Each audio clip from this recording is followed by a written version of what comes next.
Chapter 11, The Miracle. The next day was foggy. Everything on the farm was dripping wet. The grass looked like a magic carpet. The asparagus patch looked like a silver forest. On foggy mornings, Charlotte's Web was truly a thing of beauty. This morning, each thin strand was decorated with dozens of tiny beads of water. The web glistened in the light and made a pattern of loveliness and mystery, like a delicate veil. Even Lurvy, who wasn't particularly interested in beauty, noticed the web when he came with the pig's breakfast. He noticed how clearly it showed up, and he noted how big and carefully built it was. And then he took another look, and he saw something that made him set his pail down. There, in the center of the web, neatly woven in block letters, was a message. It said, "Some pig." Lurvy felt weak. He brushed his hand across his eyes and stared harder at Charlotte's Web. "I'm seeing things," he whispered. He dropped to his knees and uttered a short prayer. Then, forgetting all about Wilbur's breakfast, he walked back to the house and called Mr. Zuckerman. "I think you'd better come down to the pig pen," he said. "What's the trouble?" asked Mr. Zuckerman. "Anything wrong with the pig?" "Not exactly," said Lurvy. "Come and see for yourself." The two men walked silently down to Wilbur's yard. Lurvy pointed to the spider's web. "Do you see what I see?" he asked. Zuckerman stared at the writing on the web. Then he murmured the words, "Some pig." Then he looked at Lurvy. Then they both began to tremble. Charlotte, sleepy after her night's exertions, smiled as she watched. Wilbur came and stood directly under the web. "Some pig," muttered Lurvy in a low voice. "Some pig," whispered Mr. Zuckerman. They stared and stared for a long time at Wilbur. Then they stared at Charlotte. "You don't suppose that spider," began Mr. Zuckerman, but he shook his head and didn't finish the sentence. Instead, he walked solemnly back up to the house and spoke to his wife. "Edith, something has happened," he said in a weak voice. He went into the living room and sat down, and Mrs. Zuckerman followed. "I've got something to tell you, Edith," he said. "You better sit down." Mrs. Zuckerman sank into a chair. She looked pale and frightened. "Edith," he said, trying to keep his voice steady, "I think you had best be told that we have a very unusual pig." A look of complete bewilderness came over Mrs. Zuckerman's face. "Homer Zuckerman, what in the world are you talking about?" she said. "This is a very serious thing, Edith," he replied. "Our pig is completely out of the ordinary." "What's unusual about the pig?" asked Mrs. Zuckerman, who was beginning to recover from her scare. "Well, I don't really know yet," said Mr. Zuckerman, "but we have received a sign, Edith, a mysterious sign. A miracle has happened on this farm. There is a large spider's web in the doorway of the barn cellar, right over the pig pen, and when Lurvy went to feed the pig this morning, he noticed the web because it was foggy, and you know how a spider's web looks very distinct in a fog. And right spang in the middle of the web, there were the words, 'Some pig.' The words were woven right into the web. They were actually part of the web, Edith. I know, because I have been down there and seen them. It says 'Some pig,' just as clear as can be. There can be no mistake about it. A miracle has happened, and a sign has occurred here on earth, right on our farm, and we have no ordinary pig." "Well," said Miss Zuckerman, "it seems to me you're a little off." "It seems to me we have no ordinary spider."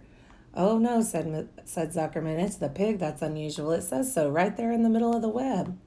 "Maybe so," said Miss Zuckerman. "Just the same, I intend to have a look at that spider." "It's just a common gray spider," said Zuckerman. They got up, and together they walked down to Wilbur's yard. "You see, Edith, it's just a common gray spider." Wilbur was pleased to receive so much attention. Lurvy was still standing there, and Mr. and Miss Zuckerman, all three, stood for about an hour, reading the words on the web over and over and watching Wilbur.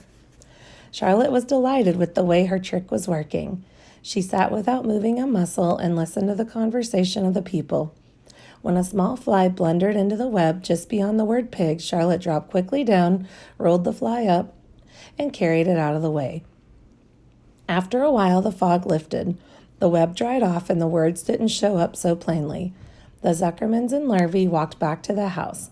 Just before they left the pig pen, Mr. Zuckerman took one last look at Wilbur. "You know," he said in an important voice, "I've thought all along that pig of ours was an extra good one. He's a solid pig. That pig is as solid as they come." You notice how solid he is around the shoulders, Lurvy. Sure I do, said Lurvy. I've always noticed that pig. He's quite a pig. He's long and he's smooth, said Zuckerman. That's right, agreed Lurvy. He's as smooth as they come. He's some pig. When Mr. Zuckerman got back to the house, he took off his work clothes and put on his best suit. Then he got into his car and drove to the minister's house. He stayed for an hour and explained to the minister that a miracle had happened on the farm. So far, said Zuckerman, only 4 people on earth know about this miracle. Myself, my wife Edith, my hired man Lurvy, and you. Don't tell anybody else, said the minister. We don't know what it means yet, but perhaps if I give thought to it, I can explain it in my sermon next Sunday. There can be no doubt that you have a most unusual pig.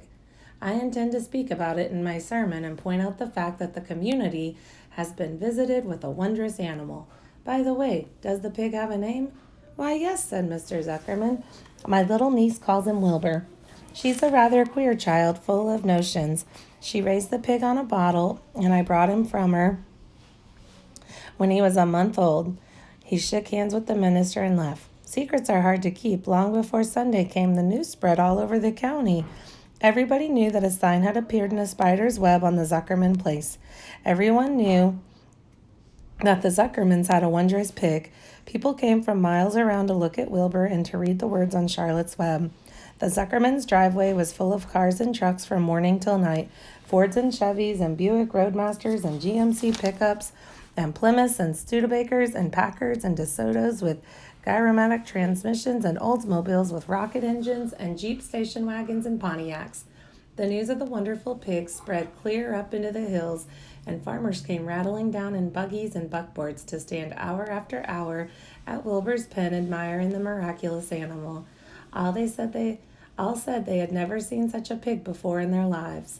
When Fern told her mother that Avery had tried to hit the Zuckerman spider with a stick, Miss Arable was so shocked that she sent Avery to bed without any supper as punishment. In the days that followed, Mr. Zuckerman was so busy entertaining visitors that he neglected his farm work. He wore his good clothes all the time now, got right into them when he got up in the morning. Miss Zuckerman prepared special meals for Wilbur. Lurvy shaved and got a haircut, and his principal farm duty was to feed the pig while people looked on. Mr. Zuckerman ordered Lurvy to increase Wilbur's feedings from 3 meals a day to 4 meals a day. The Zuckermans were so busy with visitors, they forgot about other things on the farm. The blackberries got ripe, and Miss Zuckerman failed to put up any blackberry jam. The corn needed hoeing, and Lurvy didn't find time to hoe it. On Sunday, the church was full. The minister explained the miracle. He said that the words on the spider's web proved that human beings must always be on the watch for the coming of wonders. All in all, the Zuckerman's pig pen was the center of attraction. Fern was happy, for she felt that Charlotte's trick was working and that Wilbur's life would be saved, but she found that the barn was not nearly as pleasant to many people. She liked it better when she could be all alone with her friends, the animals.